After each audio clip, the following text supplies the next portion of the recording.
rencana perombakan kabinet atau reshuffle bersama dengan Direktur Eksekutif Carta Politika Yunarto Wijaya. Mas Yunarto, terima kasih telah bergabung bersama kami. Halo Mbak, selamat siang. Selamat siang. Mas Yunarto melihat bahwa kita sudah lihat beberapa minggu ini ada bergejolak tentunya di sini terkait dengan perombakan kabinet. Anda sendiri melihat dari reshuffle yang terjadi beberapa pekan ini seperti apa, Mas Yunarto? Ya, kalau kita lihat apa yang terjadi pada tanggal 8 kemarin kan memang beberapa nama yang sebenarnya tidak mengagetkan ya. Kalau kita bicara Budi Hari, memang cukup kontroversial, dianggap dia bukan loyalis Pak Prabowo, lalu kemudian juga lebih dianggap dekat dengan Pak Jokowi. Di sisi lain juga jabatan Kementerian Koperasi harusnya sebagai flagshipnya pemerintahan Prabowo harus lebih dilekatkan pada memang inner circle-nya.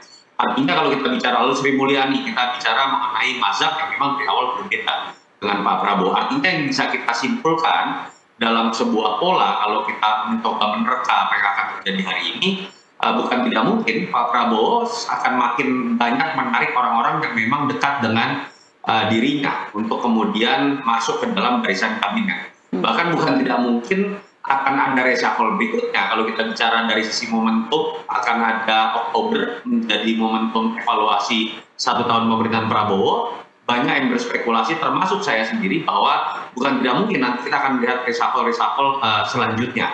Di sisi lain, reshuffle yang mungkin terjadi hari ini adalah terkait dengan memang masih adanya 2 pos menteri yang masih kosong. Turunan dari reshuffle yang terjadi pada tanggal 8 Senin kemarin, karena Menko Polkam, lalu kemudian juga Menpora, itu kan masih kosong. Kita tahu Menko Polkam hanya diisi oleh admin interim. Admin interim sendiri, Pak Safri, dalam konteks tata negara tidak bisa mengambil keputusan, hanya bisa menjalankan administrasi. Padahal kebutuhan pasca kerusuhan terkait dengan kepastian stabilitas politik dan keamanan sangat dibutuhkan. Jadi memang secepat harus dipastikan pejabat definitif, apalagi kita tahu Pak Prabowo 1-2 hari atau 3 hari ke depan akan berangkat ke Amerika Serikat untuk acara di United Nations. Menpora juga sama, sampai sekarang belum ada pejabat definitifnya. Bahkan Wamenpora sendiri kan tidak jelas apakah diangkat sebagai admin interim atau tidak. Artinya masih kosong betul-betul.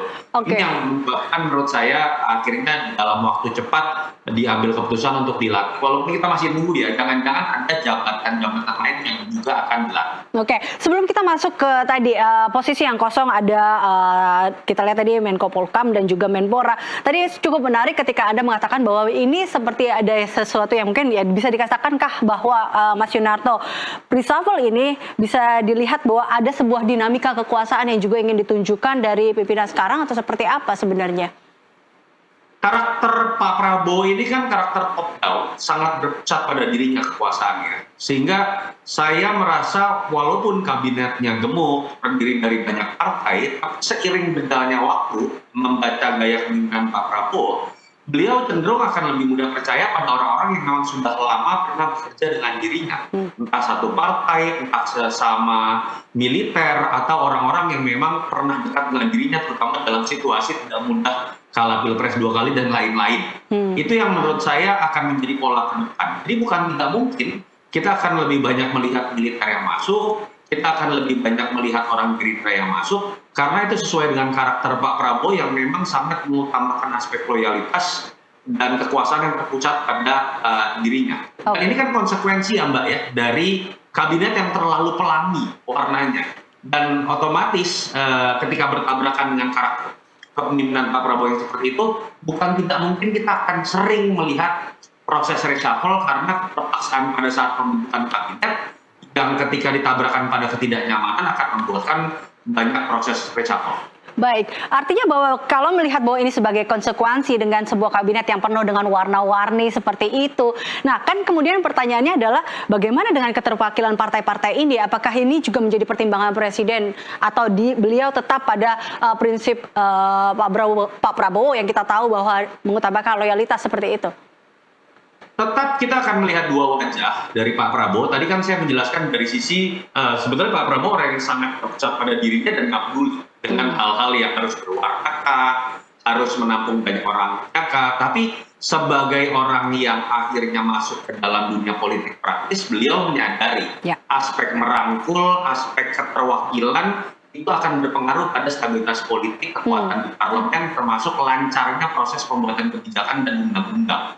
Dan itu yang menyebabkan menurut saya prosesnya tetap akan bertahap ya. Dalam reshuffle kali ini menurut saya partai tetap masih akan dijaga. Artinya kita akan melihat ketum-ketum partai, kader-kader partai, terutama di level kementerian menteri ya, itu mungkin tidak akan diganti terlebih dahulu. Makanya kalau kita lihat di reshuffle jilid kemarin, tanggal 8 September, lalu sekarang, mungkin kita akan melihat sosok yang diganti adalah sosok yang memang misalnya tidak memiliki kekuatan politik. Dulu kan ada Budi Ari, relawan, ada Abdul Qadir Karding, bukan mewakili partai, dianggap mewakili relawan Jokowi juga. Sekarang rekaan saya, Pak Prabowo masih membutuhkan dukungan dari parlemen, belum saatnya untuk mengganti dalam alam pikiran yang saya coba spekulasikan, Pak Prabowo sepertinya masih akan mencoba menjaga orang-orang partai di dalam kabinetnya. Tetapi ke depan bukan tidak mungkin, mengingat karakter Prabowo yang semakin berkuasa, semakin kuat pasangan, mungkin akan lebih tanpa beban lagi. Oke, baik. Bila kita lihat stabilitas politik, Pak Prabowo akan melihat itu dan juga kondisi saat ini di global. Ada yang mengatakan bahwa reshuffle ini dilatar belakangi oleh dua problem dasar yang kita juga lihat kemarin di situasi Indonesia, ekonomi maupun kondisi politik. Kita lihat ekonomi sudah kemarin ada pergantian di tubuh Kementerian Keuangan seperti itu. Tapi kita juga lihat di sini di kondisi politik dan Menko Polhukam juga akan kita lihat menunggu siapa figur ya. Tapi kalau berbicara figur, ini kan ada nama Jenderal TNI Jauhmari Chaniago. Nah, itu dia. Anda melihat sosok ini, apakah atau mungkin sosok seperti apa yang memang patut dipertimbangkan dalam kondisi saat ini yang memang harus pantaskah Jauhari mendapatkan posisi menjadi Menko Polhukam menurut Anda? Pertama, ini memperlihatkan Pak Prabowo memang memiliki warna yang kuat dengan militerisme. Sama dengan latar belakang beliau ya. Dan memang kita ketahui Menko Polhukam kalau dilihat dari sejarahnya, dulu Polhukam itu hampir selalu diisi oleh orang berlatar belakang militer. Yang bisa dikatakan tidak militer, Prof. Mahfud, lalu kemudian Pak Budi Gunawan. Dan seperti ini akan kembali kepada tradisi yang lama, yang memang menempatkan militer ada dalam posisi katakanlah paling kuat ya, dibandingkan dengan aparat-aparat yang lain. Yang kedua ya ini tidak mengagetkan, Pak Prabowo ini kan karakter pemerintahannya sangat bercorak militer, bahkan banyak kritik kemudian muncul di situ terkait dengan penempatan banyak orang-orang militer di jabatan BUMN, BUMD misalnya. Dan artinya ini sesuai yang sudah diperkirakan. Tapi memang ketika muncul nama Pak Jauhari agak mengagetkan ya, karena ini jenderal yang bisa dikatakan jenderal senior. Dia menjadi Pangkostrat Kasum pada saat peralihan dari Orde Baru ke Reformasi. Artinya memang dalam latar belakangnya Kopassus, mungkin sisi chemistry itu yang menurut saya akan sangat nyambung dengan Pak Prabowo ataupun Pak Safri, yang dianggap sangat berpengaruh kuat dalam konteks Polhukam saat ini, bahkan menjadi pejabat interim dari Menko Polhukam. Tapi ada histori yang menarik juga bahwa Pak Jauhmari ini kalau kita lihat sejarahnya ternyata adalah satu dari 7 anggota Dewan Kehormatan Perwira yang sempat menyatakan Pak Prabowo itu bersalah dulu pada masa peralihan ke Orde Reformasi. Artinya kan ada simbol rekonsiliasi juga yang diperlihatkan oleh Pak Prabowo di sini. Walaupun kalau yang saya tahu ya Pak Jauhmari ini sebenarnya bisa dilihat dari latar belakang militer saja, beliau juga sudah menjadi bagian dari Gerindra. Saya tidak tahu apakah memiliki posisi di penguasa atau tidak.